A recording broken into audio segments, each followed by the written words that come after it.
Hello, my friend. Today I will tell you another long-forgotten legend. Close your eyes and let the magic transport you to Middle-earth. Our journey begins. The age of men had dawned long ago, and the dark shadow that once cloaked Middle-earth had passed into memory. Yet though the lands were healed and the white tree blossomed again in the courts of Minas Tirith, the old songs whispered that evil seldom dies. It only slumbers. In the deep places of the world, beneath stone and shadow, remnants of forgotten malice still stirred. In the far north, where the snows of Angmar never fully melted, a company of dwarves labored in the roots of the mountains. They delved deep, seeking veins of mithril, rumored to lie beneath the old strongholds of the Witch King. Their forges rang with hammers, their lanterns shone on walls never seen by sun or moon. And one chill morning, as frost veiled their beards and their breath rose in clouds, they found something that was not silver nor gold, but older than both. It was a ring, not bright as mithril, nor carved like the treasures of Khazad-dûm. It was dull gold, heavy and strangely cold to the touch. Its surface was marred by age, yet beneath the grime of centuries faint markings could be seen, runes of a style unknown to even the eldest dwarf among them. The foreman, Dain's grandson, took it up and turned it over in his hands. "A trinket from Angmar's dead lords, perhaps," he muttered. "Still, there's craft here. It may fetch a fair price." But when night came and the ring lay upon the anvil by the fire, a low whispering was heard among the coals, soft as wind, yet carrying a weight that made their hearts quicken.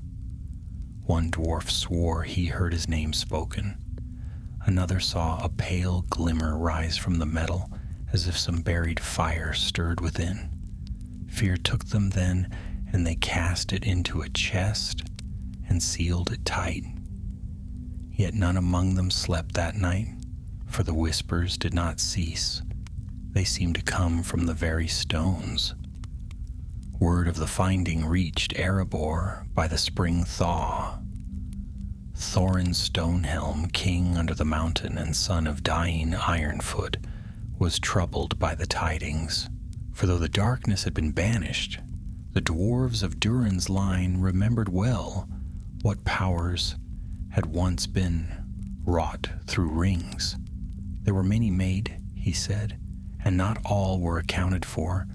When the Dark Lord fell, he sent a raven south to Gondor, bearing the message to King Elisar Tel-Contar. In the high halls of Minas Tirith, Aragorn heard the tale and frowned. He had thought that all such rings, save the three of the elves, were lost or destroyed. Yet this ring's finding in the very heart of the Witch King's old realm stirred unease in him. For though the one ring was gone beyond recall, he knew too well that evil could take new form in secret. And there were whispers of a prophecy, a saying preserved in half-ruined scrolls of the north. When gold gleams again beneath the earth, and the hand of the west takes it up, the shadow shall stir from sleep. The king summoned his son Eldarion, heir to the reunited kingdom. Eldarion was young yet, keen-eyed, proud, and restless for deeds worthy of his lineage. He came swiftly to his father's call, his gray cloak marked with the star of Elendil. "You sent for me, father?" he asked. Aragorn looked long upon him before speaking. "There's a tale out of the north that I like not. Dwarves have found a ring deep beneath the mountains of Angmar. Its nature is unknown, but I fear what it may be. I would have you go in my stead, to learn the truth." Eldarion's heart leapt. "Then I will go gladly, but who shall go with me?" "Not many," said the king. A small company is best for such errand. Thorin Stonehelm himself will meet you upon the borders of Dale. From Imladris shall come Lerwin, daughter of Lindir, who knows much of elven lore. And from the Shire, by his own will, it seems, comes Tobin Took, great-nephew to Peregrine, who longs for a tale of his own to tell. Eldarion smiled at that. A hobbit, an elf, and a dwarf. That sounds near enough to legend already. Aragorn's eyes softened. Legends are made of peril, my son. Do not take this lightly. There are shadows in the north still, and old things that remember the name of Sauron. You go not to claim glory, but to guard peace. Eldarion bowed his head. I understand. That night, as the torches burned low in the citadel, Aragorn stood upon the balcony of the White Tower, gazing north. The wind from the mountains carried with it a faint chill, and for a moment he thought he heard a whisper, as if from far beneath the earth, a sound like gold sliding over stone. He tightened his hand upon the hilt of Andúril. May the valor guard you, my son, he murmured, for though the shadow is broken, I fear it is not yet dead. And so began the journey that would come to be called the prophecy of the ring that will return from beneath the earth. A tale of courage and temptation, of friendship forged in peril, and of a darkness thought buried rising once more to test the hearts of the free peoples of Middle-earth. The morning of departure came with a hush of pale light over Minas Tirith. The city was still half asleep as Eldarion and his company gathered before the great gate. The white tower gleamed high above them, its banner stirring in the wind. Like a fragment of morning cloud, Eldarion's gray horse stamped and snorted, its breath silver in the cold air. Upon his breast shone the star of the Dunedain, and at his side hung a sword, newly forged in the king's smithies, a blade keen and bright named Callanroch Greenflame. Thorin Stonehelm stood beside him, broad-shouldered and grim, his beard plaited with silver rings. The dwarf wore armor of dark steel, the mark of Durin upon his shield. The road north will be long, he said, squinting up at the sky, and colder than this fair morning. I hope your folk have not forgotten how to sleep upon stone. Eldarion smiled faintly. We shall see whose bones ache first, son of Dain. From behind them came a soft laugh, like a chime in still air. Lerwin of Rivendell was mounting her white steed, her cloak the color of moonlight on snow. Her eyes were bright as the stars that lingered over the mountains. If you two would cease your boasting, she said lightly, perhaps we may yet reach the north before next winter. And last among them, perched atop a shaggy brown pony that seemed more fluff than strength, was Tobin Took. His round face was full of excitement, though his cloak was far too large, and his pack nearly as big as he was. Begging your pardon, he piped up, but I've packed enough for all of us. Food, that is. Never trust northern cooking, that's what my aunt used to say. Thorin grunted, and Lerwin hid a smile. Eldarion only nodded. Then we are well provisioned, Master Took. Let us ride. As the gates opened with a deep groan, the company of four passed through, their hooves ringing upon the stones. The guards bowed low, and a cheer went up from the few early risers who knew that a prince rode forth that day. Aragorn watched from the ramparts above, silent as they disappeared down the long white road, his heart heavy with foreboding. For many leagues they rode through fair lands, the green fields of Anorion, the rolling hills, where shepherds waved as they passed. At night they camped beneath starlight, and Lerwin sang songs of Arendil that made the night seem less dark. Tobin would listen wide-eyed, clutching his pipe, while Thorin muttered that elvish tunes made for uneasy sleep. But as they drew northward, the air grew chill, and the hills gave way to wide heaths of brown grass and scattered ruins, remnants of the North Kingdom that had fallen long ago. They passed the Weather Hills, and Eldarion felt a strange kinship with the land, for here his forefathers had fought and bled to keep the darkness at bay. "Strange," said Tobin one night as they camped among the stones of an ancient watchtower, "to think of all that's gone before us. Kings and wars and wizards, and now we sit where they once stood." "Strange indeed," replied Eldarion quietly, "but such is the way of the world. Old things pass and new take their place, yet some shadows linger longer than they ought." It was the third week of their journey when they crossed into the northern wilds. The lands grew bleak and empty, the wind sharp as knives. Snow still clung to the mountain passes, though it was late in the spring. And there, in the valley of Foreshell, they met the first sign of danger. They had camped beside a half-frozen stream, their fire small against the cold. Thorin was sharpening his axe when Lerwin lifted her head suddenly. "Someone follows," she said. Eldarion rose at once, hand upon his sword. "How many?" "Too many for comfort," she replied, her voice low. "They keep their distance, but their steps are heavy. Orcs, perhaps, or men who serve darker masters." Thorin's eyes flashed. "Let them come, then. I have long wished to test this axe upon something other than pine wood." But the company did not linger. They doused their fire and rode swiftly on, keeping to the shadowed paths. For 2 days the unseen pursuers trailed them. Once, at dusk, Tobin glimpsed figures on a ridge. Tall men in black mail, their faces hidden, their banners unmarked. When he told Eldarion, the prince only nodded grimly. "Remnants of the enemy," he said. "There are those who would see Sauron's work restored. If they have heard of this ring, they will not rest until it is theirs." By the fourth night, a storm swept down from the mountains, driving snow across their path.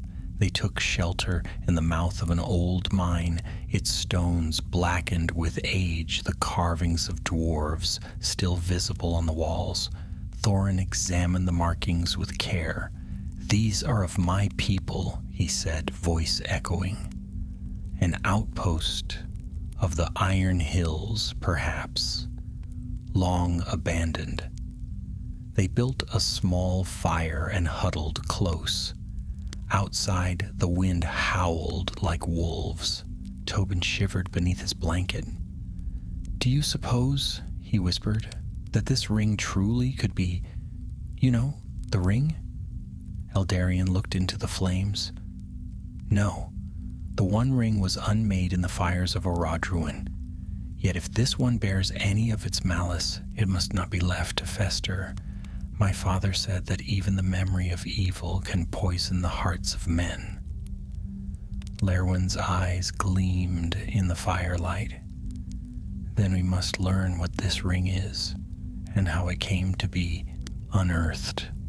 There are places beneath the mountains where time stands still. Perhaps it has slept there since the elder days." As she spoke, a sound drifted from the depths of the tunnel, a faint metallic echo like the ring of steel upon stone. The fire flickered, and the shadows lengthened. Thorin rose swiftly, axe in hand. "That was no echo," he said. "Something moves within." Before any could answer, a gust of cold air swept through the mine, snuffing their fire. In the darkness that followed, they heard it clearly. A whisper, low and sibilant, speaking in a tongue none knew, yet which filled their hearts with dread. It seemed to come from deep below, rising and falling like breath. Tobin clutched Eldarian's cloak. What was that? Eldarian drew his sword. Whatever it was, he said, his voice steady. It knows we are here. They did not sleep that night. By dawn, the storm had passed, but unease clung to them like frost. As they rode north once more, the mountains loomed higher, their peaks lost in cloud. The road to Angmar lay ahead, cold, haunted, and full of secrets. And far beneath the earth, unseen by any living thing, the faint gleam of gold stirred in the dark. For many days the company rode beneath gray skies. The mountains of Angmar loomed nearer with each passing league, vast, cold, and forbidding, their crowns wreathed in cloud. The land about them was a waste of stone and wind, strewn with the bones of old wars. Nothing grew there save for black moss and the pale, twisted thorns that clung to cracks in the rock. Even the birds avoided that desolate place. They came at last upon the edge of a wide valley where the ruins of a once great fortress rose from the mist. Towers crumbled and halls choked with ash. Thorin dismounted, staring grimly at the sight. Carn Dûm, he said, his voice low, the seat of the Witch King of Angmar. My grandsire spoke of it with hatred. Few dwarves came this far north after his fall.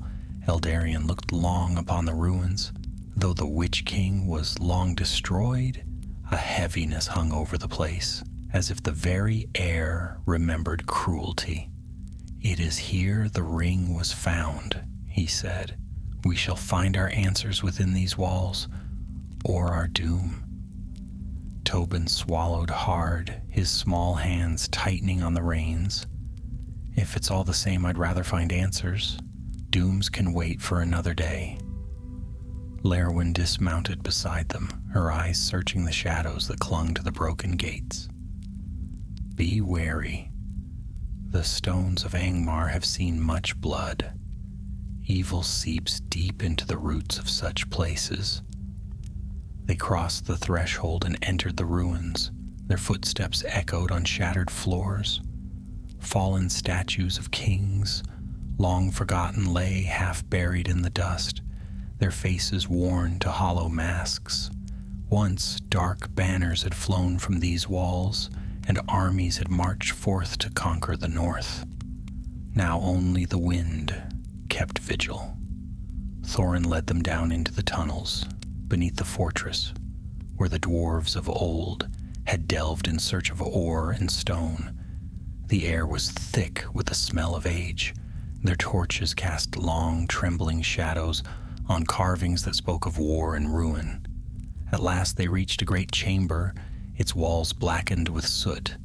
In the center stood a cracked anvil, and beside it, half buried in rubble, lay a stone chest bound with rusted iron. This is the place, Thorin said. Here the dwarves of the north found the ring. The mark of their tools remains. Eldarian knelt beside the chest. With effort he pried open the lid. Inside lay fragments of rock, ashes, and in their midst a faint glint of gold. He reached in and drew forth the ring.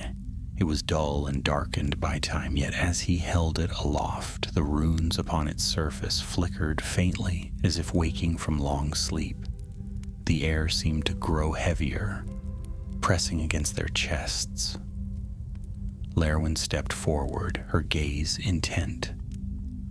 These are not the runes of the elves nor of the dwarves. They are older, black speech, though faintly changed. Tobin edged closer. It looks harmless enough, he ventured. Thorin grunted. Harmless things seldom lie buried beneath the mountains of Angmar.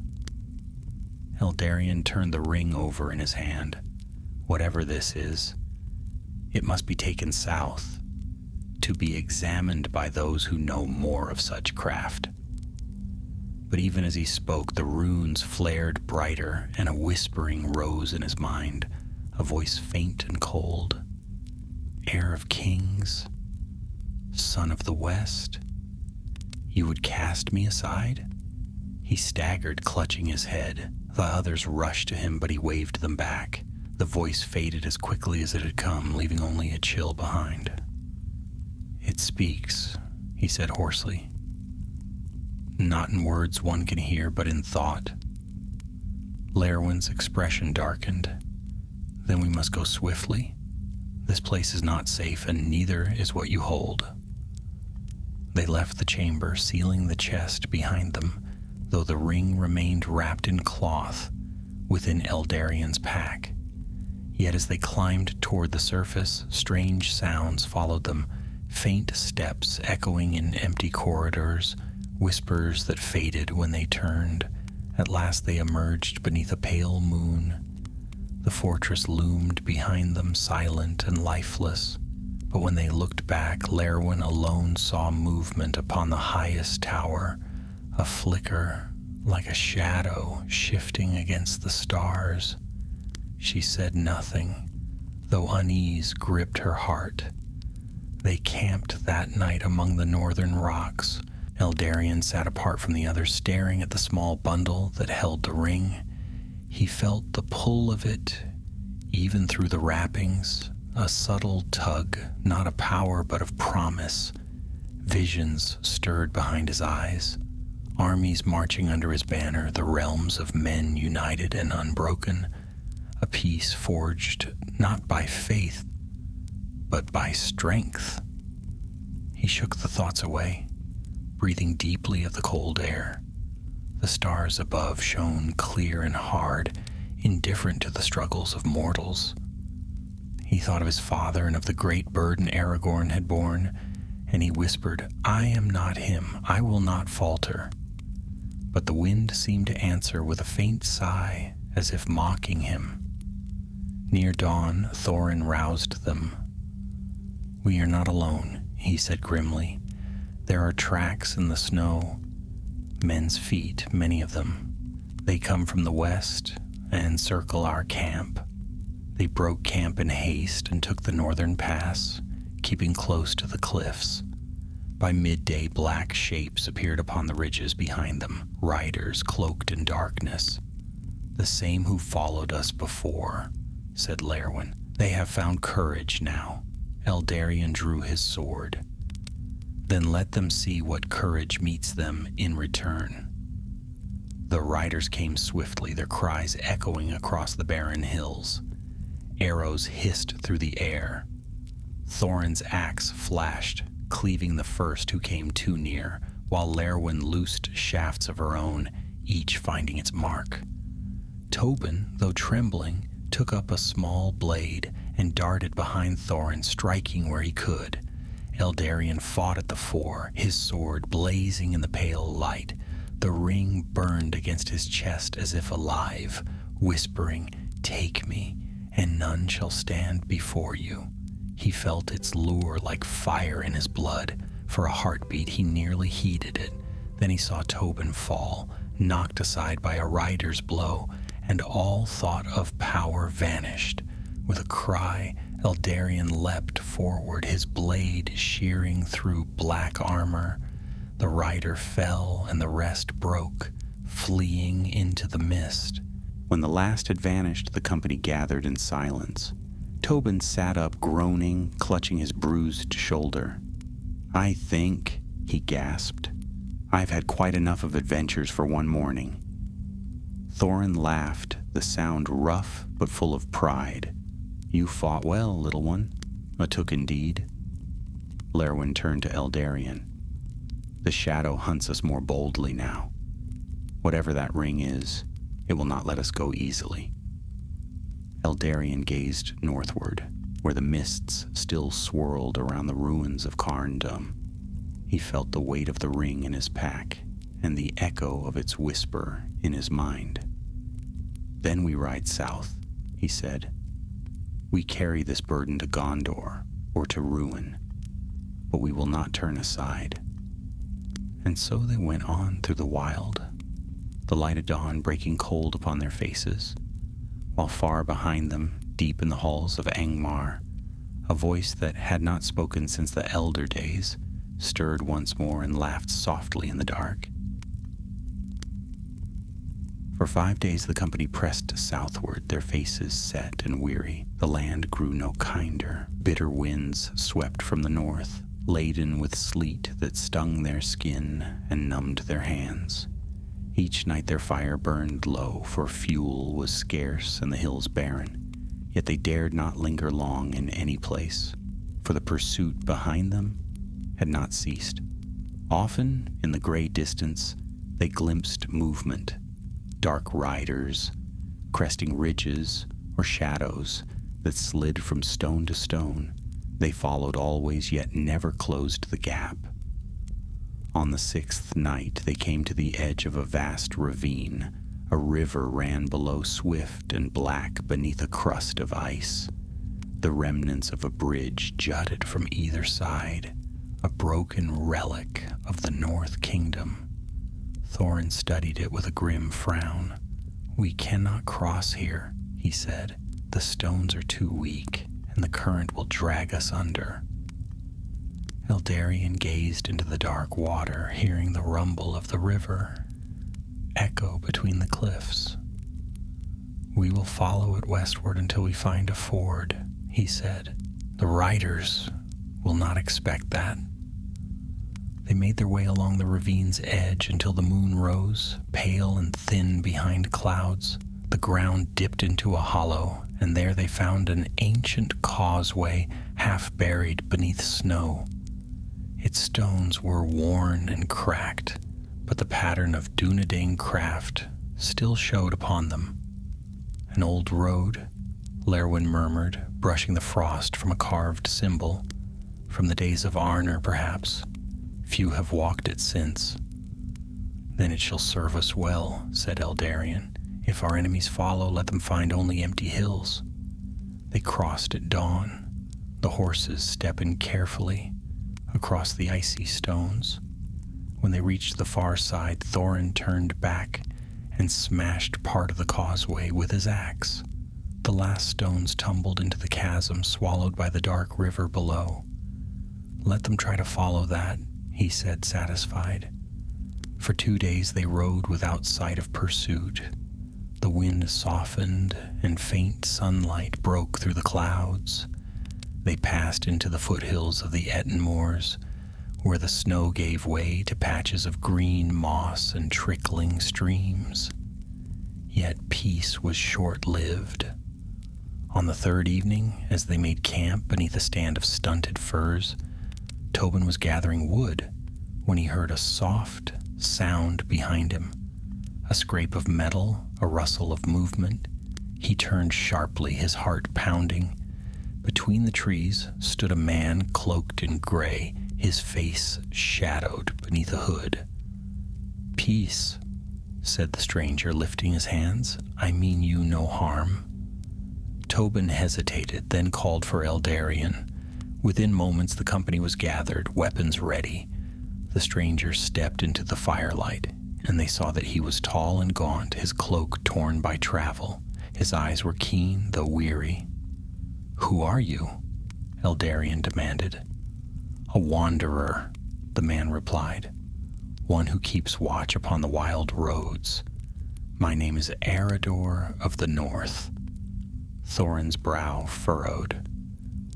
"A Dunedain by your speech." "Aye," said Eredor. "There are still some of our kind who guard these lands, though few now remain. I saw your fire from afar, and the riders that follow you. They are no mere brigands. You have drawn their wrath for some reason." Eldarion studied him, sensing no deceit. "Then you have my thanks for your warning. We bear a burden not meant for these wild places, yet we must see it south to safety." Eredor's gaze sharpened. "A burden? I saw what you carry, Prince of Gondor. There's power about you, and not of the wholesome kind. You would do well to cast it into the deeps and be done." At that, Thorin stiffened.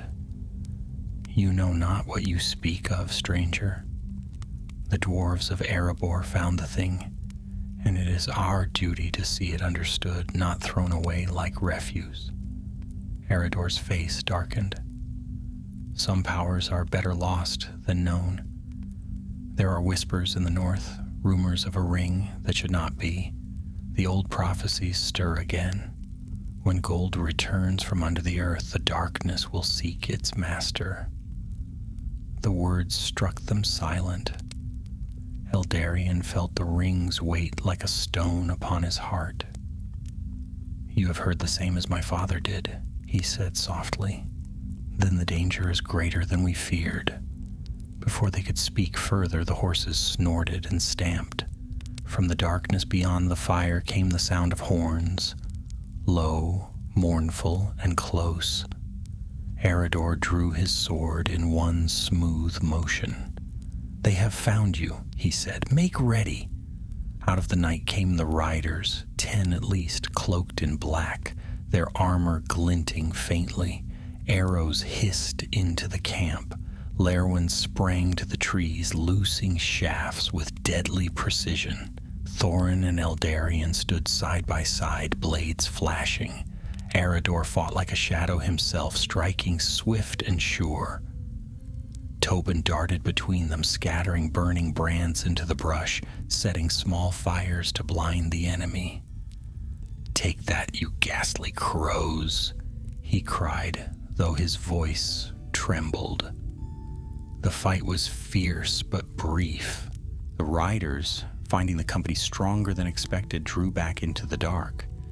2 lay dead, their bodies dissolving into ash as if no flesh had ever clothed them. When silence fell, Eredor stood breathing hard, his blade smoking faintly. "They serve a power, yet unbroken," he said. "You cannot tarry here. There are more of them abroad." Eldarion nodded grimly. "Then you will come with us if you will. We could use another sword." Eredor hesitated, then sheathed his weapon. "Very well. The north owes Gondor much, and I will not see its heir fall." They left before dawn, moving swiftly through the moors. As the sun rose behind them, the land opened to a plain veiled in mist. There, half hidden among the stones, stood a ruin, an old watchtower of the Dunedain. They took shelter within its broken walls. That night, as the wind sighed through the empty windows, Eldarion sat alone beside a dying fire. The ring lay in his palm, gleaming faintly. He felt the pull again, stronger now, like the beat of a living heart.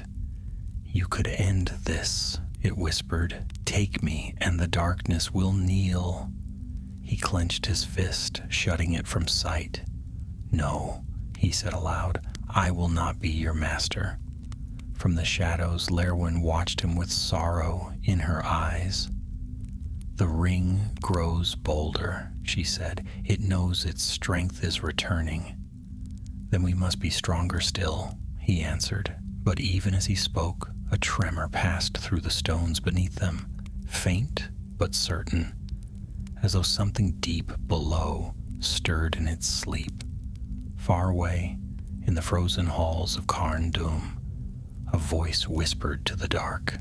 The dead air shuddered, and faint gold light flickered among the ruins. Something that had waited for an age began to awaken, slow and patient, beneath the earth. The dawn came blood-red over the plains, spilling light across the broken tower and the weary faces of the company.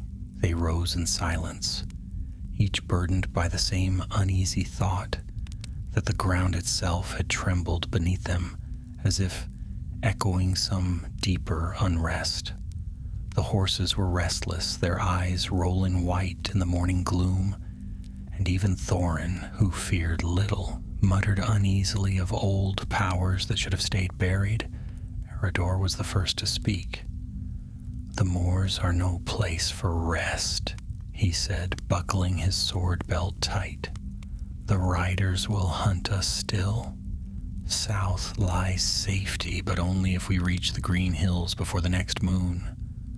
Eldarion nodded, though his gaze drifted often to the east, where clouds gathered in dark ranks upon the horizon. "We ride at once," he said. "This shadow grows. The ring stirs each time the earth trembles. It may be calling to something." They rode swiftly that day, the wind biting their faces as they crossed the wide plain. Here and there the bones of towers jutted from the grass, relics of lost kingdoms. Tobin rode close behind Thorin, his cloak flapping like a banner, trying to keep his spirits high with chatter. "If this is what adventure means," he said between shivers, "I begin to understand why my Uncle Pippin always sighed when he spoke of them." Thorin grunted. "Hobbits were never made for the north, nor dwarves for talking." Tobin shot back with a grin, though his eyes darted off into the gray wastes around them. By noon, they reached a shallow valley ringed with low hills. A ruin stood there, an ancient hall whose roof had fallen in ages past. They took brief shelter within, lighting a small fire to warm their hands.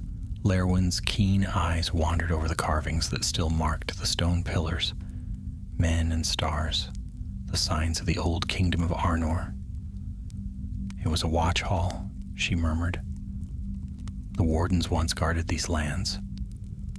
But when the Witch King rose, even their fires went out." "Then perhaps we should rekindle them," said Eldarion, kindling a new flame with flint and steel, so that the north might remember light again. Yet even as he spoke, the ground gave another faint tremor. Dust fell from the cracked ceiling, and the horses stamped nervously outside. Eredor's face grew hard. "That is no common quake," he said. "It comes from deep beneath us. The hills hide caverns and veins of ancient craft, mines that Angmar's lords delved long ago. If something moves below, it may not be the earth itself." Eldarion's hand went to his pack, where the ring lay wrapped in cloth. The metal seemed to pulse faintly, warm against his chest. He felt a whisper curl through his mind, soft, coaxing, full of false comfort. "Do not fear. You were born to master fear. You are of kings. Command it, and the dark will serve you." He shut his eyes and willed the voice away, but when he opened them, Lerwin was watching him closely. "It grows louder, does it not?" she asked quietly. "It does," he admitted. "But it lies, as all evil things lie." Lerwin nodded slowly, though her expression remained grave. "Then we must hasten before its lies find a home in your heart." When evening came, they left the valley and continued southward, but the tremors followed them, faint yet steady, like a heartbeat echoing through the soil. On the second night, they reached the edge of a forest, bare and black, its trees twisted by old fire. The branches clawed at the sky, and no bird sang among them. "This is the Wraithwood," said Eredor. "In the days of the Witch King, his servants hid here. The folk of the north avoid it still. Then we go around," Thorin said at once. Eredor shook his head. "There is no time. The plain to the west is open ground. If the riders follow, we would be seen for miles." Eldarion looked into the shadowed forest. The air there was colder, thick with the smell of damp and rot. Yet he nodded. "We take the forest path. Keep close and speak little." They entered beneath the eaves, the light dimming as if swallowed. The ground was soft with decay, and the silence pressed upon them until even Tobin dared not whisper. Only the creak of saddles and the crunch of hooves on dead leaves marked their passing. Hours passed. The trees grew denser, their trunks knotted like old scars. Faint shapes hung from the branches, shreds of banners perhaps, or bones long bleached by time. Lerwin's voice was scarcely a breath. "The wood remembers death. Do not look too long upon what it shows you. But Tobin, curious despite his fear, glanced aside and gasped. Between the trees he saw pale figures moving like men of smoke, their faces hidden by helms of shadow. They marched silently through the gloom, vanishing whenever he blinked. "Ghosts," he whispered. "Memories," Lerwin said softly. "The forest is full of them." They pressed on until night was full upon them. Then, without warning, a sound broke the stillness, a distant cry, low and terrible, echoing through the wood. The horses reared, and even Thorin blanched. "The riders," said Eredor. "They have entered the forest." Eldarion drew his sword, its edge gleaming faintly in the dark. "Then we make our stand here." But before they could form a defense, the earth split open beside the path. A fissure yawned wide, glowing faintly with golden light. From it rose a blast of cold air that stank of ancient dust and decay. Out of the chasm came a voice, not spoken but felt like thunder beneath the heart. "The ring has returned." Eldarion staggered back, his hand tightening on the hilt of his blade. The others stood frozen, their faces pale. The glow from the fissure brightened, and within its depths they glimpsed movement, shapes twisting like smoke, forming and reforming as if some vast spirit struggled to wake. "Lerwin," cried Eldarion, "what is it?"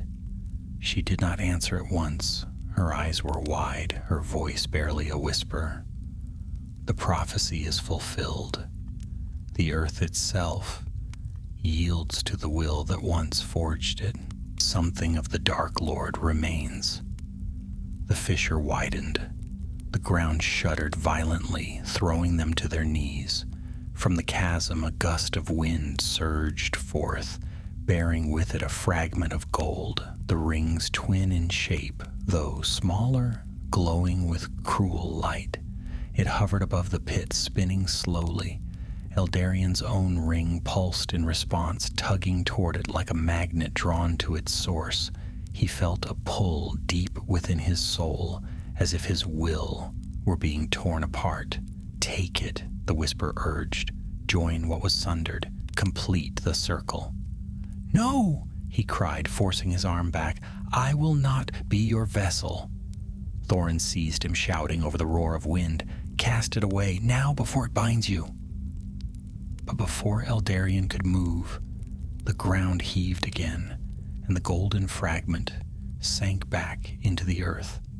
The fissure closed with a thunderous crack, sealing whatever had stirred below. Silence returned, broken only by the panting of their breath. Lerwin rose slowly, her face pale as moonlight. "It is not over," she said. "The shadow beneath us has only begun to wake." Eldarion looked down at the ring wrapped in cloth. It was warm, too warm, and through the fabric he felt it pulse once more, like a heartbeat echoing his own. Then from far off in the forest, a horn sounded again, low, mournful, and near. "The riders are coming," said Eredor grimly, "and this time they will not flee."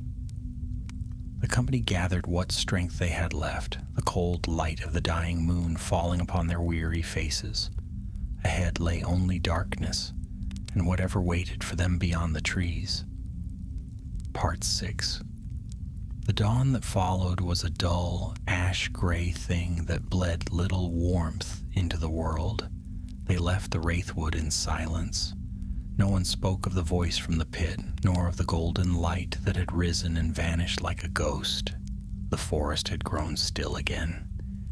Yet every root and stone seemed to watch them go. The plain beyond was rough with heather and scattered boulders. Mist crawled along the ground, and in that mist the company rode, bowed with weariness. Thorin led, his broad shoulders hunched against the cold. Lerwin followed close, her eyes flicking ceaselessly from shadow to shadow. Eredor kept the rear, ever glancing behind for pursuit. Tobin rode near Eldarion, his small hands gripping the reins tightly.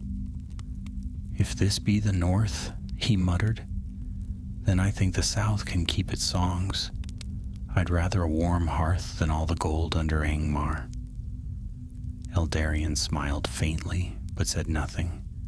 The ring weighed heavy in his pack, and though he had wrapped it in thick cloth and leather, he could still feel its presence, alive, patient, whispering. At times the whispers seemed to come not to his ears, but to the wind around them, faint as sighs among the grass. By midday the mists began to thin, revealing a range of broken hills ahead. Eredor pointed. "Beyond those heights lies the valley of Reuven, where an old road still runs south. If we can reach it by nightfall, we may yet outrun the riders." They pressed on, climbing the rocky slopes. The wind grew keener, carrying the distant cry of crows. From one ridge, they looked back and saw movement far behind, dark specks gliding across the plain. Lerwin's face hardened. They follow still, tireless as if bound by something stronger than will. "Then we give them something to tire of," said Thorin grimly. He found a narrow defile between two cliffs, where loose stones hung ready to fall. There the company worked swiftly, rolling boulders to the edge. When the riders drew near in the evening haze, Eldarion gave the word, and they sent the rocks crashing down. The thunder of the fall echoed across the valley, and cries rose from below. Dust billowed upward, hiding the road. When the noise faded, silence returned. "That will hold them for a while," said Eredor, wiping sweat from his brow, "but not forever." They moved on through the gathering dark, descending into the valley. There, beneath an overhang of stone, they found the ruins of a small way house, 4 walls and half a roof, enough to shelter from the wind. Thorin kindled a fire of dry brush, and soon a faint glow filled the hollow. Tobin sank beside it, rubbing his hands. "I'd give a year's harvest for a loaf of the Shire's bread," he sighed. "You shall have better than that when this is done," Eldarion said kindly. Yet as he spoke, a deep unease gnawed at him. The earth beneath their feet seemed to breathe, swelling and sinking, as if some vast thing moved far below. He wondered whether the others felt it too. Lerwin sat apart, her face turned toward the south. "The land groans," she said at last. "The shadow's roots were never wholly torn out. Something beneath Angmar wakes to its call. I fear we carry the key to its rising."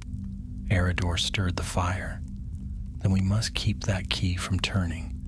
The lore of my fathers tells that when Sauron forged the great rings, lesser ones were made to test his art. Some were untainted, some were cursed. This ring may be one of those that fled his hand, but if so, it bears his mark still." Thorin spat into the fire. "A cursed trinket, and we drag it through half the world. Better we had left it in the deeps." Eldarion looked up sharply. "And let the servants of darkness find it first? No. We bear it because none else must. My father destroyed one ring. I will see this one ended as well." The others said no more. Outside, the wind moaned among the stones. When at last they slept, Eldarion kept watch.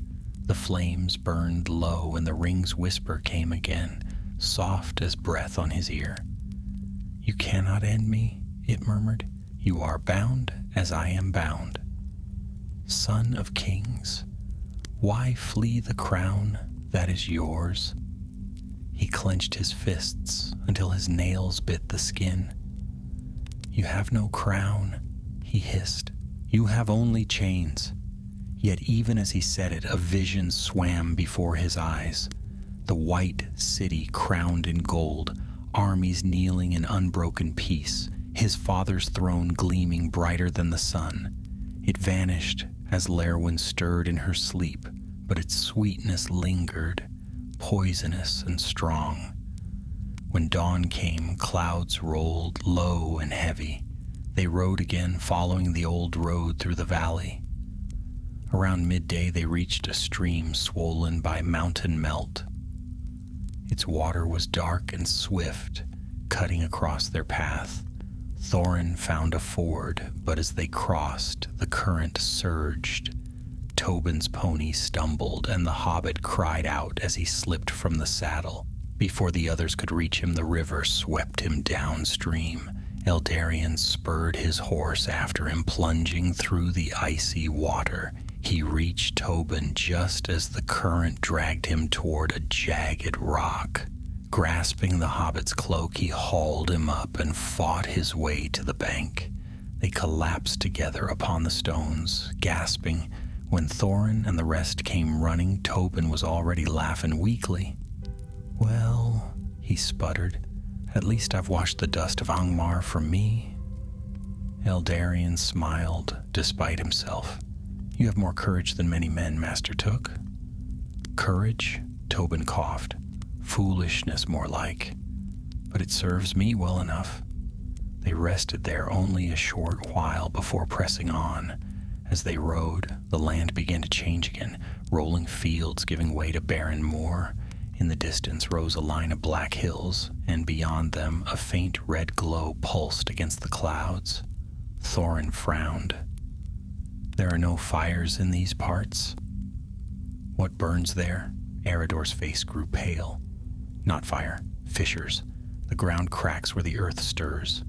We near the roots of Angmar again." As evening fell, they climbed the first of the black hills. The glow grew stronger, painting the rocks with a dull crimson sheen. A tremor passed beneath their feet, and a hollow rumble rolled through the valley behind them. Then from the north, horns answered, the horns of the riders. Their echoes mingled with the thunder of the earth, and from the shadowed plain came the gleam of torches. "They are upon us again," said Lerwin. Eldarion drew his sword, the green flame of its edge shining against the dark. "Then we make for the fire fissures," he said. "If this ring was forged in darkness, it shall be unmade in the earth's fire, as the one before it." Thorin's eyes burned bright. "Aye, let this cursed thing meet its end." So they spurred their mounts toward the red horizon, where the hills smoked and the air shimmered with heat. Behind them the riders howled and gave chase, their cries echoing through the desolate night. And beneath it all, faint but certain, the land still trembled, beating to the rhythm of a heart that was not yet still. The wind that swept over the fire fissures carried the taste of brimstone and ash. The air shimmered as though the very world burned beneath its skin. Great rents had opened in the black hills, glowing faintly with molten light from the deep places of the earth. Smoke coiled upward in slow, choking spirals, and each breath filled their throats with dust and heat. The company halted upon a ridge overlooking that dreadful plain, their horses stamping uneasily, foam on their flanks. "This is no mortal fire," said Lerwin, shielding her eyes. "It is the wound of the world where dark powers once labored. Here the witch kings, smiths forged their weapons, and perhaps more." "Then it is fitting," Eldarion said quietly, "that here an evil thing should meet its end." Behind them the horns of pursuit sounded once more, distant yet nearer than before. The riders were coming tireless as ghosts. Eldarion turned his gaze southward. Beyond the fissures lay open land, but they could not flee now. The riders would overtake them long before the plains. There was only one choice left: to finish what they had begun. He reached into his cloak and drew forth the ring, wrapped still in its dark cloth. It pulsed faintly, as if alive. Even through the wrappings, its heat burned against his palm. The whispers rose again, smooth and beckoning. You cannot unmake what was forged in the heart of the world. I am the promise of dominion. I am the will that endures. Thorin scowled. I say we cast it in now before it beguiles you again. I'll not see another king fall to a trinket's voice. Nor will I, said Eldarion. He looked to his companions, his face lit by the red glow. But hear me. When the time comes, none must touch it save me. The burden began in the line of Isildur, and in that line it shall end. Arador inclined his head. So be it.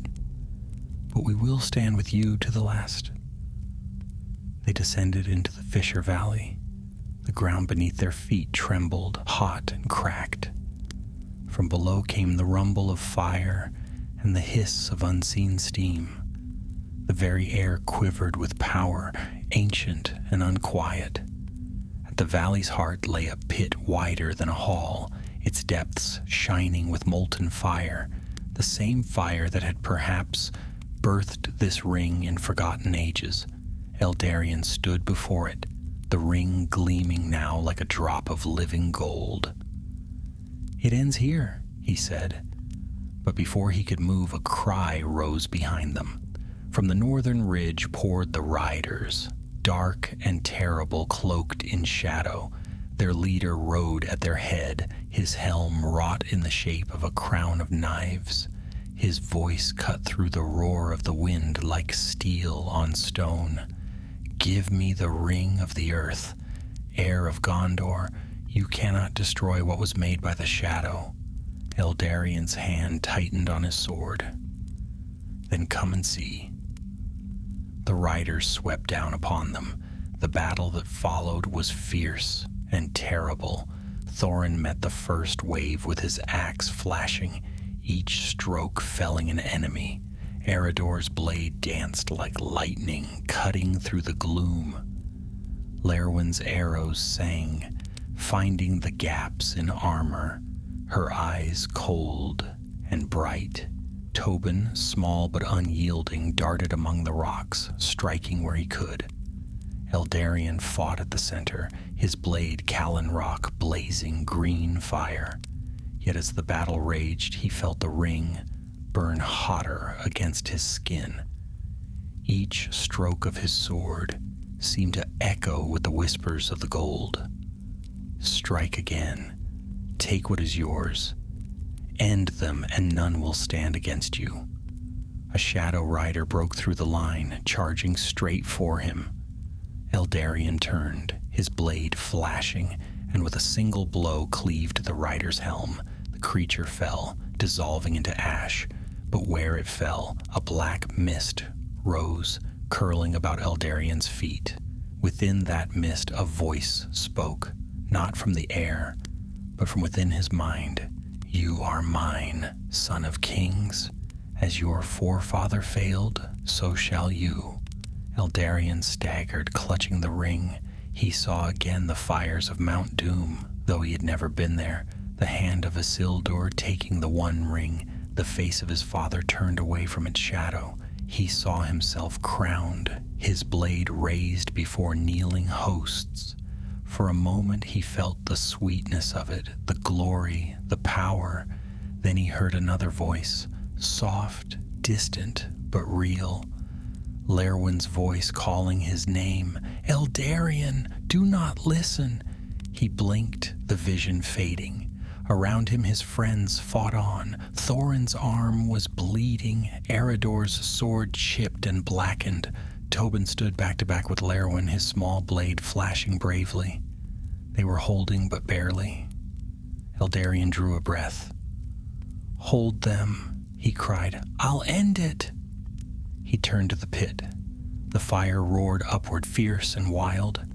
Raising the ring high, he shouted into the wind, You shall have no master in this world, and flung it into the depths.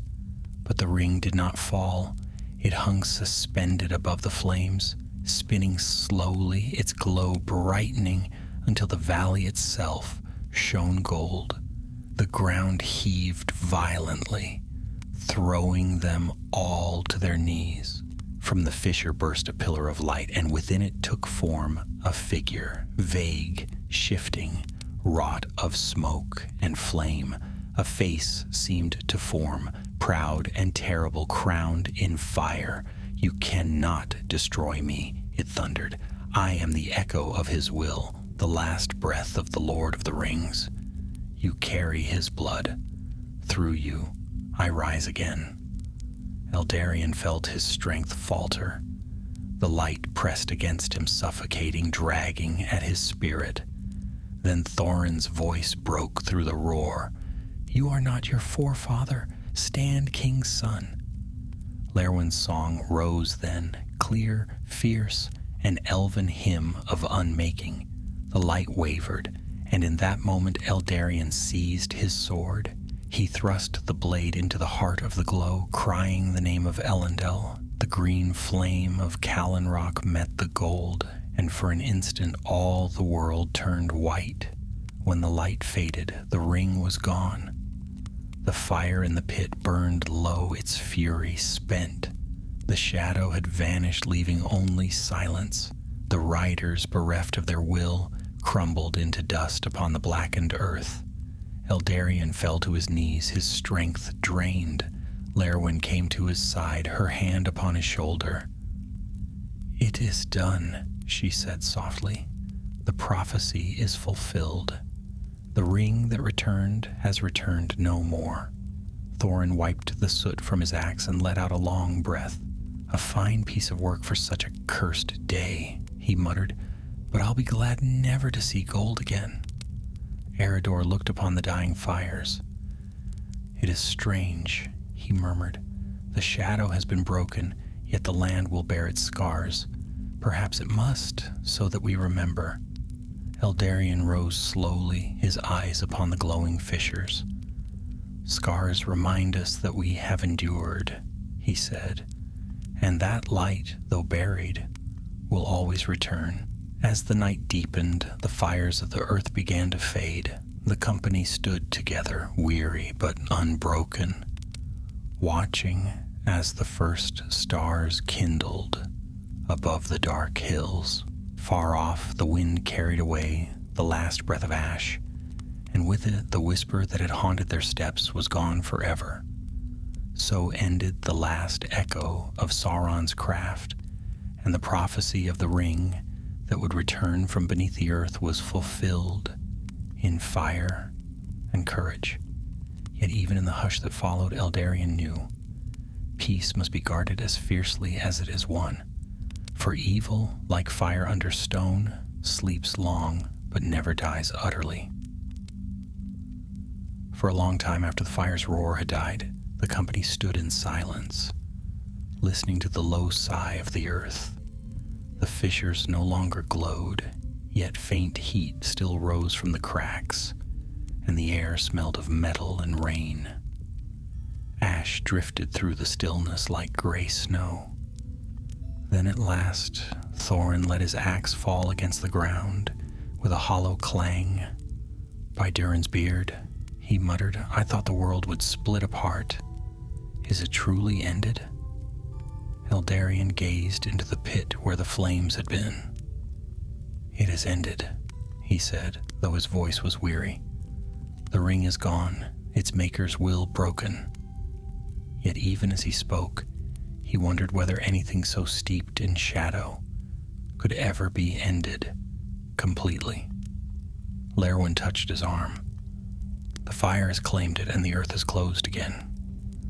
Let that be enough for now." Eredor looked to the horizon, where a pale dawn crept through the smoke. "The riders are dust, their master's echo gone. Still, we should not tarry here. The ground remains untrustworthy, and the scent of this fire may draw things better left asleep." So they gathered what strength remained and began the long descent from the black hills. The wind shifted, blowing southward now, carrying with it the stench of burnt stone and the faint promise of rain. As they rode, the air cooled and the red haze thinned until at last they reached the wide plains where grass grew again and the shadow's mark lessened. None spoke much that day. The weariness of battle and the weight of all they had seen lay heavy on their hearts. By the second evening they came to the edge of a small lake fed by mountain streams. There they made camp, and for the first time in many weeks, they felt almost at peace. The water was cold and clear, and Tobin, never still for long, splashed into it with a cry of delight, washing the grime of the journey from his face. Thorin grumbled that such foolishness would freeze his bones, but even he smiled a little. Eldarion sat apart, staring at the ripples that spread across the surface. He could see the reflection of the stars, faint now but steady, and his thoughts turned to his father's face and the white tree blooming in the courts of Minas Tirith. "It is over," he whispered as if trying to convince himself. Lerwin came to sit beside him. "You doubt still? I wonder if the earth can ever truly forget what has touched it," he answered. "Everywhere the shadow has walked, it leaves a mark. We may destroy the weapon, but the wound remains." "Then we must heal it," she said softly. "Not with fire, but with hope. You have done what few could. Do not let doubt steal that from you." He met her eyes and smiled faintly. "You speak as one who has seen ages pass." "I have," she said, a glimmer of sadness in her voice, "and I have learned that hope, though fragile, endures longer than fear." When morning came, they set forth again, following the ancient road south. It wound through green meadows and low hills, where wild flowers had begun to bloom despite the chill. Birds returned to the sky and the air smelled clean. Yet behind them, the black hills still smoldered faintly, a reminder of what had been. 2 days later, they reached the ruins of an old watchtower, the same they had once used for shelter before the shadow rose. There the company paused. Eredor examined the stones and nodded. "We may rest here a night. From this height we can see the land for leagues. If no smoke rises in the north by dawn, then the darkness has indeed passed." That night they built a fire and shared what little food remained. Thorin told tales of Erebor, of the rebuilding of the great gates, of the echoing songs in the deep halls. Tobin listened wide-eyed, chewing contentedly on a bit of bread. "And when I return," he said between bites, "I'll tell every hobbit in the Shire how I fought beside a dwarf king and a prince. They'll never believe me, but that's half the fun." Thorin laughed, deep and rough. "They'll call you liar for a year, then ask for your tale the next. That is how legends are made, Master Took." Eldarion smiled at their banter, though his thoughts were far away. He could not rid himself of the faint unease that clung to him, the sense of something unfinished. When the fire burned low and the others slept, he walked to the edge of the tower and looked north. The stars hung bright above the dark hills, and for a moment he thought he saw a single spark rise from the ruins, golden, vanishing into the night. A trick of the eye, perhaps, yet it left him thoughtful. At dawn, Eredor climbed the parapet and scanned the horizon. No movement, no smoke, no sound of horns. "The north is silent," he said. "The last of the enemy are scattered. Our road home lies open." So they turned south at last. Through many weary miles they traveled, past the long heaths of Rudor, through the green vales of the Weather Hills, and down into the fairer lands, where spring had already taken hold. The further they went, the lighter their hearts grew. By the time they reached the northern borders of the Shire, Tobin could hardly contain himself. He halted his pony upon a rise and looked down upon the distant woods and fields. "Home?" he whispered, eyes bright. "After all that darkness, it seems a dream."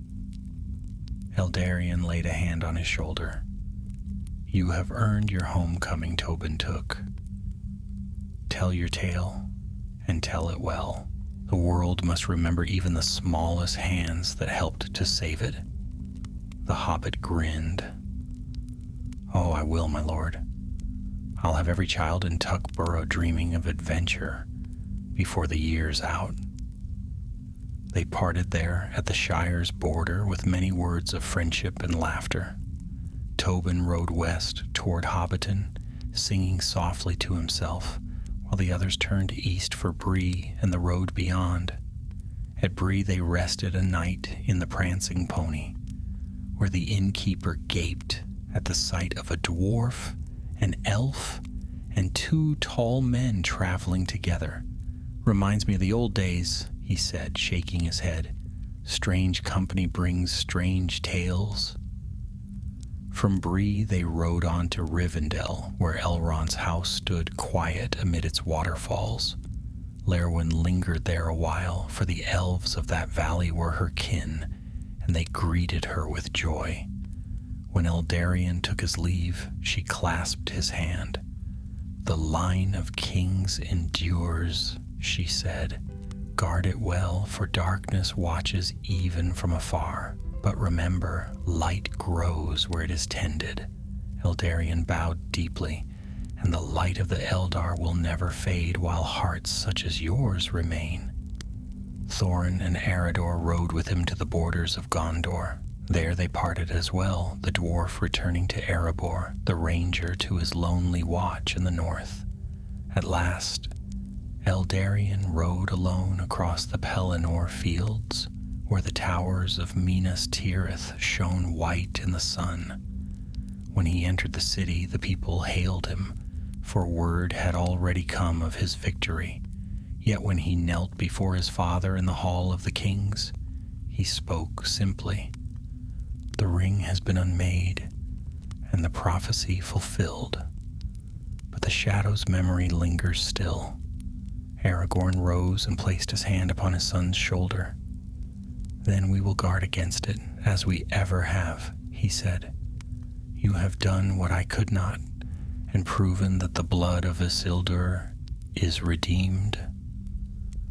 And though Eldarion bowed his head, his heart lifted, for he knew now that the true strength of kings lay not in power, but in the will to resist it. So the story of the ring that returned from beneath the earth came to its end. The north slept once more, and spring spread across Middle-earth. Yet in quiet places, when the wind blew from the dark hills, some said they could still hear a faint echo, like gold falling softly through stone, a reminder that even the smallest shadow leaves a mark upon the world.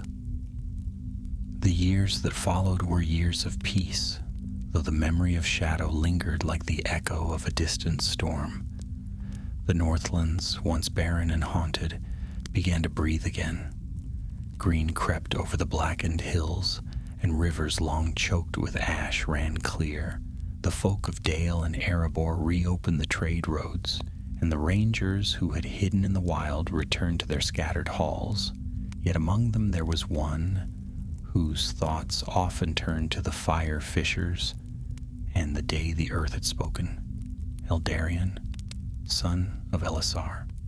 He dwelt in Minas Tirith, fulfilling his duties as prince and captain, but his heart wandered still. Many nights he stood upon the walls, gazing north where the mountains lay faint upon the horizon. The wind carried whispers that none else seemed to hear. Faint, fleeting, never more than a breath. Perhaps only the memory of what had been. Yet sometimes it seemed almost a call.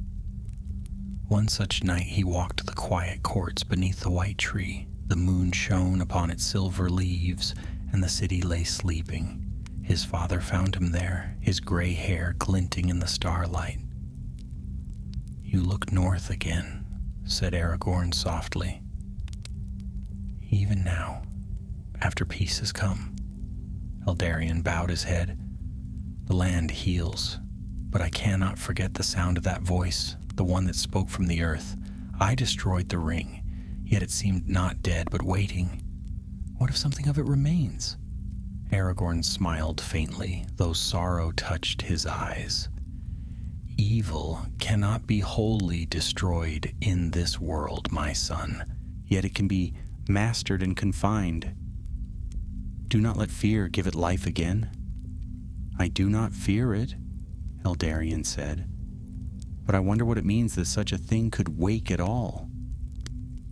"Perhaps it means that the world still remembers," his father answered. "And remembering it warns us. So long as men remain watchful, darkness cannot rule.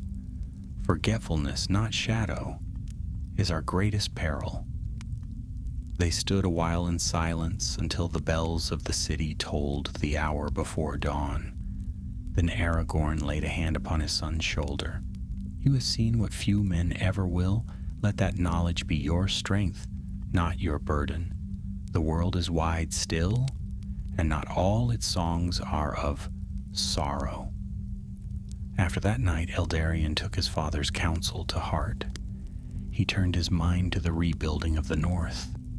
From Gondor, he led expeditions to the ruins of Arnor, restoring watchtowers and roads.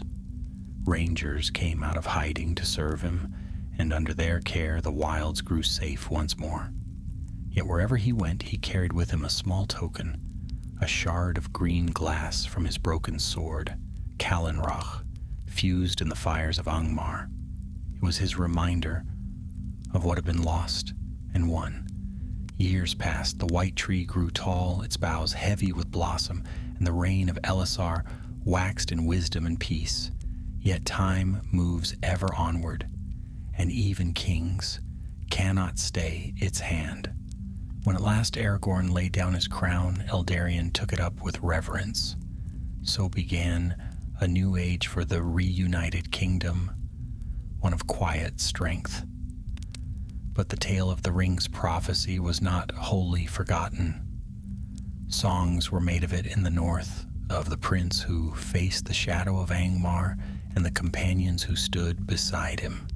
In the Shire, Tobin Took became a legend in his own right. His tales grew with every telling, until no one could say which were true and which were fancy. Yet each spring he placed a small stone, smooth and bright, upon the hill overlooking Hobbiton, and whispered, "For friends who walked in darker lands." Thorin Stonehelm returned to Erebor, where he ruled in peace. Often he would pause before the great forge and stare into the fire, remembering the day when gold burned with light not its own. And sometimes when the mountain was silent, he swore he could hear a distant ringing, like a hammer striking deep below, though whether of shadow or memory, he never knew. Lerwin remained long in Rivendell, though the elves were departing. She wandered often among the waterfalls, singing songs of the West that few living voices could match. When the last of her kin took ship for Valinor, she lingered still. "I will tarry until the stars forget the sound of my name," she said, and for many years she kept her promise. As for Eredor, he returned to the lonely watchtowers of the north. Some say he vanished into the hills beyond Foreshal, following rumors of strange lights beneath the snow. Others claim he died defending a village from orcs that strayed too far south. None can tell for certain, for the rangers keep their own counsel. In the days of King Eldarion's reign, the world changed. The age of magic waned, and the lands of men grew stronger. Ships sailed from Pelargir to distant shores, and the White City became a beacon of wisdom. Yet even in those bright years, the North remained a place of quiet mystery. Travelers spoke of nights when the ground trembled faintly, though no storm passed overhead. Some dismissed it as fancy, others shuddered and spoke of the fire beneath the earth that never quite died. Eldarion grew older and wiser, yet he never forgot the weight of the ring in his hand, nor the sound of the whisper that had sought to claim him. In his later years, he rode once more to the black hills of Angmar, taking with him only a few companions. There he found the land still scarred, though the fissures had cooled and grass had begun to creep along their edges. He dismounted at the place where the ring had perished and stood long in silence. At last he spoke softly, his words carried away by the wind. "Rest now, and trouble us no more. Whatever of you remains, let it sleep forever." Then bending, he placed the green shard of Callanroch upon the dark stone and left it there, gleaming faintly in the light of the setting sun. "The sword that burned you guards you now," he murmured. When he turned to go, a breath of air stirred through the valley, warm and sweet. It might have been nothing more than wind through the grass. Yet to Eldarion it felt as if the land itself sighed, content at last. He never spoke of what he had felt that day, not even to his children. But those who were with him said that when he looked upon the world thereafter, his gaze held both sorrow and peace, as though he had glimpsed the heart of all things and found it steady. So the years turned, and the world moved into gentler times. The kingdoms of men flourished, and the tales of old became legend. Yet somewhere, deep beneath the sleeping hills, the earth kept its secrets. There was no more whisper, no gleam of gold, only silence and the slow, enduring pulse of the world, steady as the breath of life itself. And in that silence, perhaps, even the memory of the shadow was forgiven. For though darkness had touched the land, it had also passed through it, leaving behind not despair but a clearer light. The prophecy had been fulfilled, the ring returned to the fire, and Middle-earth, scarred yet enduring, began anew beneath the endless stars. The reign of King Eldarion stretched long and prosperous, for the blood of the Dunedain ran strong in him, and the wisdom of his father guided his heart. Under his rule, the lands of Gondor and Arnor flourished once more. The roads were mended, the watchtowers rebuilt, and the green fields of the North Kingdom filled with laughter again. Yet though peace reigned in the realm of men, Eldarion carried within him a quiet vigilance. He had seen too closely how swiftly light might fall to shadow. Each year, when spring broke upon the world, he would ride north from Minas Tirith to the hills of Arnor, where the ruins of Fornost stood among the heather. There he held counsel with the rangers and saw to the care of those wild lands. In those journeys he found solace. The wind of the north reminded him of freedom, and the stars burned clearer above its plains than anywhere in the south. It was on one such journey, many years after the fire fissures had cooled, that something strange occurred. Eldarion and his small retinue had made camp upon the borders of the Weather Hills. The night was still and bright, the air soft with the promise of rain. He stood alone at the edge of their fire, gazing toward the north where the mountains of Angmar loomed faint and blue. Then, as if drawn by memory, he took from his pouch a small token, a shard of green glass, all that remained of Callanroch, the sword that had once shone in the darkness. He turned it in his hand, and it caught the starlight, glowing faintly. In that quiet hour he thought again of his companions, of Thorin's laughter, of Lerwin's songs, of Eredor's solemn counsel, and of little Tobin took with his bright courage. Most of them had passed into history now, their names sung by others, yet to Eldarion they remained as near as the flame's warmth. He was about to return to the fire when a shudder passed beneath his feet, a faint tremor like the sigh of some sleeping giant. The horses stirred uneasily, and the guards looked up in alarm. "An earthquake, my lord?" one asked. Eldarion frowned. "No, the ground moves differently, like breath beneath the earth." His hand went unconsciously to the pouch at his side. The shard of his sword had grown warm, though no fire touched it. For a long moment he listened. The tremor faded, and the night fell still again. He spoke no more of it, yet unease clung to him like mist. At dawn they rode on, and by evening they reached the Vale of Rivendell. Much had changed there since his youth. The elves were gone now, their halls empty save for birds and ivy. Yet the water still sang over the stones, and the air was full of ancient peace. Eldarion dismounted and walked among the terraces where once he'd spoken with Lerwin. The house stood silent, its doors open to the wind. Inside, dust lay thick upon the tables, but one chamber showed signs of recent care. On a high ledge he found a small lamp, still filled with oil, and a folded parchment beside it. The writing was elvish, delicate, flowing, but faint with age. He unrolled it and read, "If ever the earth stirs again beneath the shadowed hills, remember that not all power sleeps without dreaming. The fire beneath Angmar is the world's own heart. It wakes when memory wakens it. Do not fear it, but guard it, for it is the same fire that forges both good and evil." The words were signed with a single name, Lerwin. Eldarion stood long in silence, listening to the murmur of the waterfalls. Then he folded the parchment carefully and placed it within his cloak.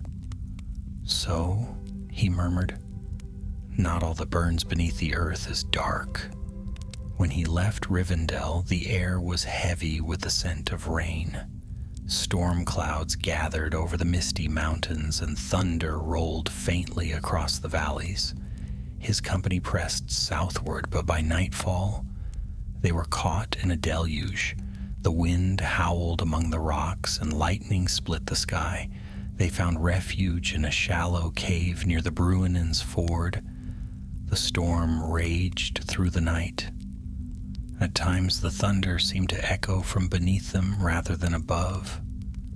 The guards whispered uneasily, remembering tales of the North's restless earth. But Eldarion sat quietly by the fire, watching the rain pour from the cave's mouth. At last he rose and stepped outside. The storm had begun to pass. The rain slackened, and a pale light broke through the clouds. Across the sky arched a great double rainbow, bright as flame and fair as the banners of the Valor. Beneath its glow the hills shone green, cleansed of shadow, and though he knew it was but the sun's play upon water, Eldarion thought he heard a voice, a soft whisper carried by the wind, gentle and clear. "Peace, son of the West. The earth remembers you kindly." He did not speak of it when he returned to Gondor. Yet from that day forth, he decreed that the northern lands should remain unplundered. No mines were to be dug in the hills of Angmar, nor any fires kindled in its depths. "The earth has earned its rest," he said. "Let the scars of darkness heal." So the black lands were left to the wind and the grass. The fissures filled slowly with rain and stone until they were little more than hollows in the earth. In time, even the songs of the ring's unmaking faded from memory, and only the most learned of lore masters recalled them. But the king never forgot. In the quiet hours of his age, he would walk the gardens of Minas Tirith and look north, where the sky met the edge of the world, and and smile. In those years he became known not as Eldarion the Brave, but as Eldarion the Watchful, for he never ceased to guard against the return of shadow.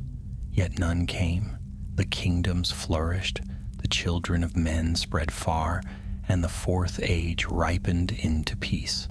When at last his own time drew near its end, Eldarion called his children to him in the White Tower. The sun was setting behind the mountains, and the halls were filled with golden light. The world is wide, he told them, and you will find both darkness and wonder within it. Remember that even the deepest shadow cannot live without the light. Guard both, for each belongs to the other.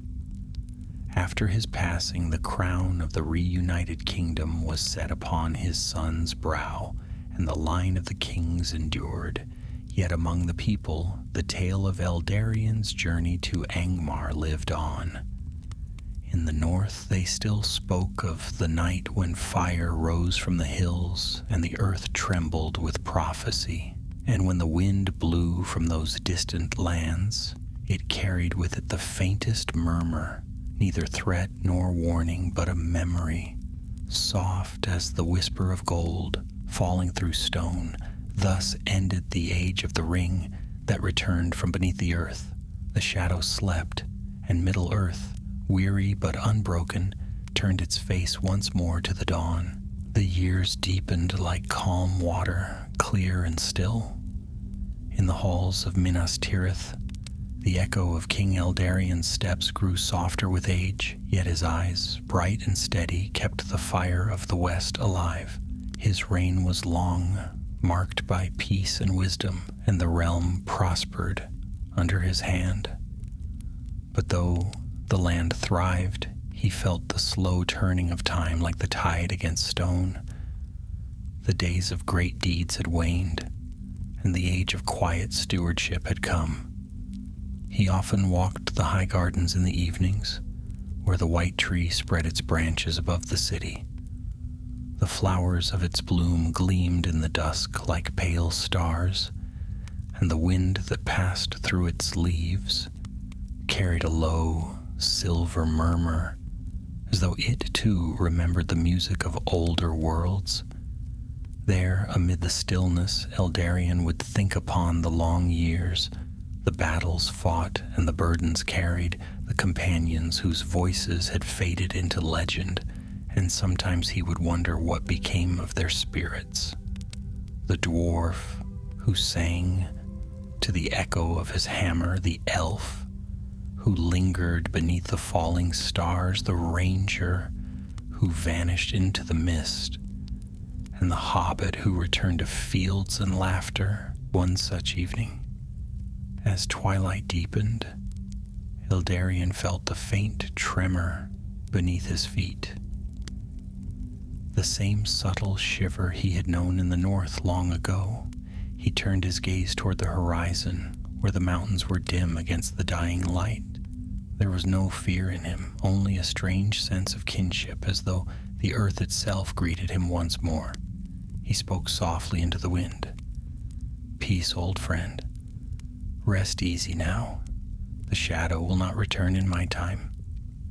Then the trembling ceased, and the sound of the city returned, the calls of merchants closing their stalls, the laughter of children echoing through the streets.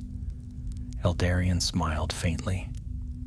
"Yes," he murmured, "the world has earned its peace." Years passed, and the king grew old. His hair silvered like frost upon the white mountains, and his voice grew gentler, though its command never faltered. The people loved him dearly, for he ruled not as one set above them, but as a guardian among his kin. Often he would journey through the provinces, walking among farmers and craftsmen, speaking of small matters with patient grace. He said once, "A kingdom is not measured by its walls, but by the hearts that beat within them." And so his people flourished, and his name became a song of blessing. But even kings are bound by the same thread that weaves all mortal lives. When at last the shadow of age lay fully upon him, Eldarion knew his time was near. He summoned his eldest son and heir, a youth strong and fair, bearing the star of Elendil upon his breast. Together they climbed the long stair to the tower of Ecthelion, where the view reached across the Pelennor to the white peaks beyond. The setting sun painted the land in gold. "My son," said Eldarion, "the world you inherit is not the same as mine was. Its perils lie not in the swords of foes, but in the hearts of men. Guard them well. Remember that peace must be tended like a garden, or weeds of pride will choke it." His son bowed his head. "I will remember, father.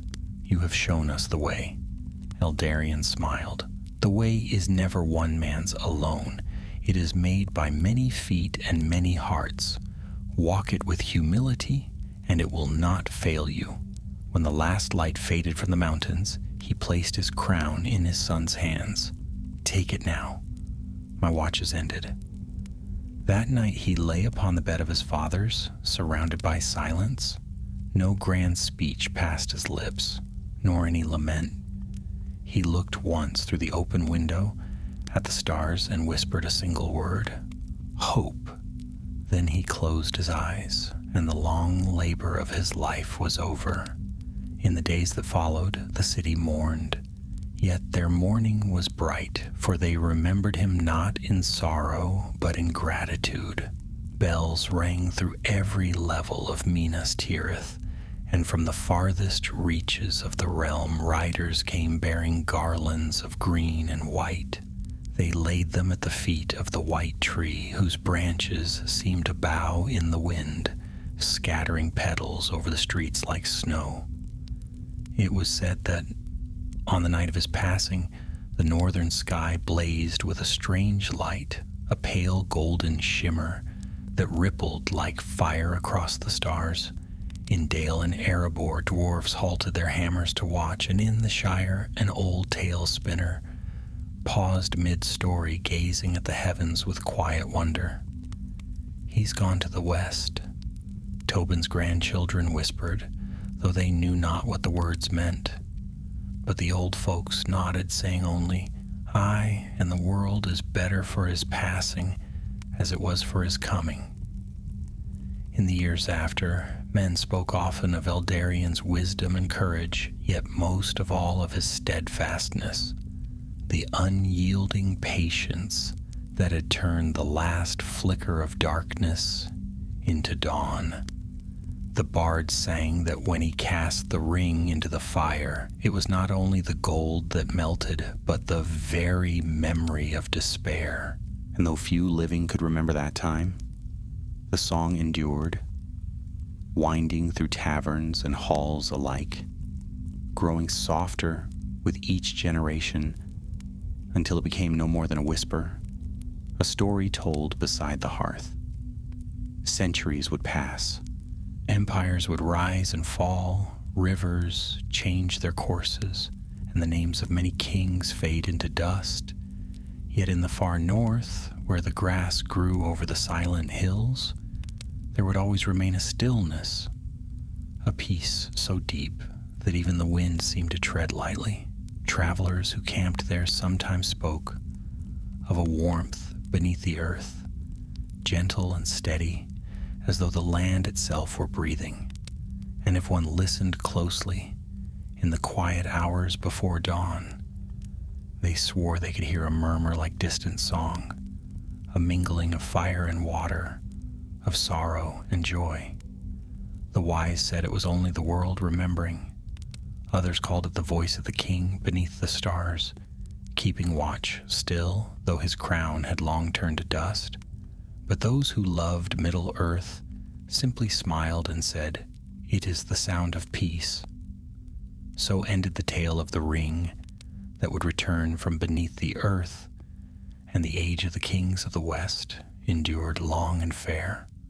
The wounds of shadow healed, and the white tree grew tall, its roots deep in the soil of hope.